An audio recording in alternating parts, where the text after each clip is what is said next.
जय जिनेन्द्र। Audio number 208 208। Navpad Oli चल रही है।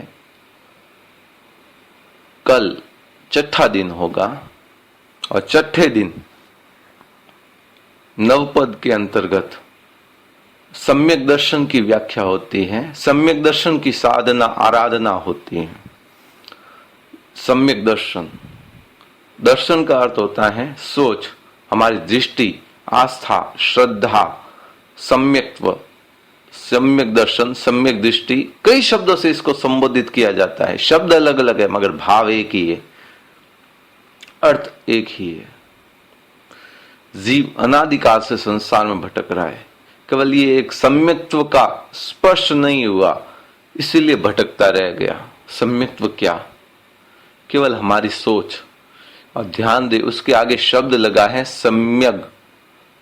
सम्यक का अर्थ है सही सोच, सही नजरिया, सही दृष्टिकोण। सोच तो उस व्यक्ति की भी होती है जो नेगेटिव सोचता है, मिथ्या सोचता है, गलत सोचता है।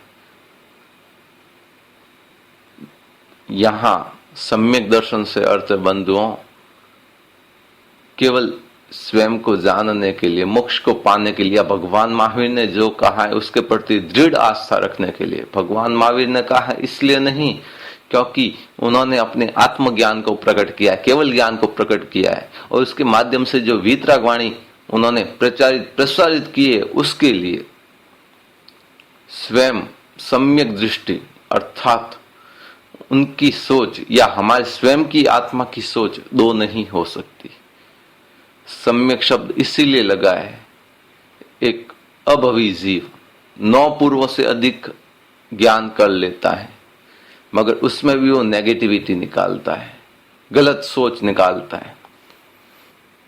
दूसरों की बात छोड़ो, मैं तो इधर की ही बात कह लेता हूं।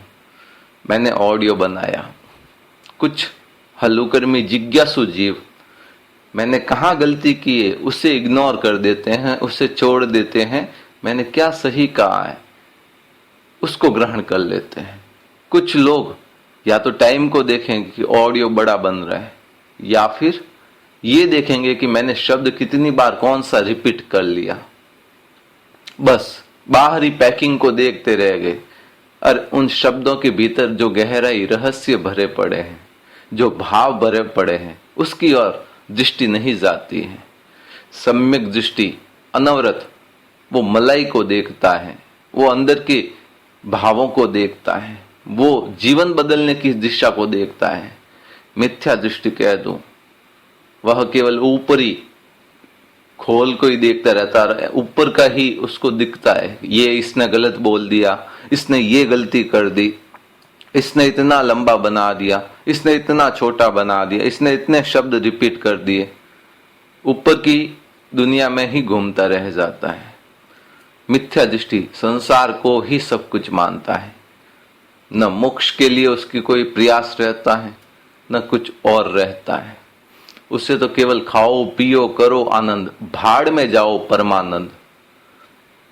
ये उसका सिद्धांत रहता है मिथ्या दृष्टि का, कि खाओ पियो करो आनंद और भाड़ में जाओ परमानंद। क्या करना है? किसने देखा है नरक होता है या नहीं होता है, स्वर्ग होता है या नहीं होता है? कुछ नहीं है। मगर एक सम्यक दृष्टि जीव कहता है, वो भी श्रावक हमारे जैसा हल्लुकर्मी, खाओ पियो करो आनंद, साथ में पाओ परमानंद। जो हल्लुकर्मी जीव होता है वह खाते पीते इस संसार में रहते हुए भी अनासक्त रह सकता है। ये अनासक्त रहने की प्रेरणा देता कौन है? सम्यक दर्शन। बंधुओं, महात्म्य इस विषय का इतना व्यापक विस्तृत है कि व्याख्या आने वाले समय में लगभग 2-2.5 महीने केवल सम्यक्त्व के ऊपर चलने वाला है, दर्शन मोहनीय कर्म के ऊपर चलने वाला है, लगभग 2-2.5 महीने। और वो व्याख्या होने वाली है जो हमने सुनी तो इस जीव ने अनंता बार है पूर्वकृत भवों में, इस जन्म में भी आपने सुनी होगी मगर अपना ही नहीं है। मगर इस बार आत्म निवेदन करता हूं क्योंकि मैं आपका साधर्मिक हूं, मेरा इतना हक है आपसे कहने का। हक तो खैर इससे भी ज्यादा है, मगर इतना जरूर कहता हूं कि जिस समय वो सम्यक्त्व का चले, मैंने अब तक शायद गहरी बातें नहीं की होगी, मगर वो थोड़ा गहरा भी होगा बोल। लगभग 2.5 महीने चलेगा, 2 से 2.5 महीने संभावना है। तो उस समय केवल सुनना नहीं है, समझना भी और जीवन भी बदलना है। भले उस समय नहीं, हर एक विषय पर, क्योंकि मैं हर वो विषय ले रहा हूं जो हमारे जीवन के लिए काम का है। बंधुओं, सुनते सुनते कुछ नहीं होगा, मैंने कई बार कह दिया है। अब जीवन बदलना है, क्योंकि हमें तीसरे भाव में ही मोक्ष जाना है। इससे सरल, सटीक और इतना अच्छा मार्ग फिर कोई बताने वाला मिले न मिले, फिर कोई भाव जागृत हो या न हो। इसीलिए जो भी सुने जीवन बदले, कुछ न कुछ एक्टिविटी अवश्य करे, कोई ऑडियो खाली न जाए, कुछ न कुछ तो करे। ज्यादा नहीं, फूल की जगह पंखुड़ी जितना ही सही, करे तो सही। 100% रिजल्ट ना दे, मगर 1% तो दे।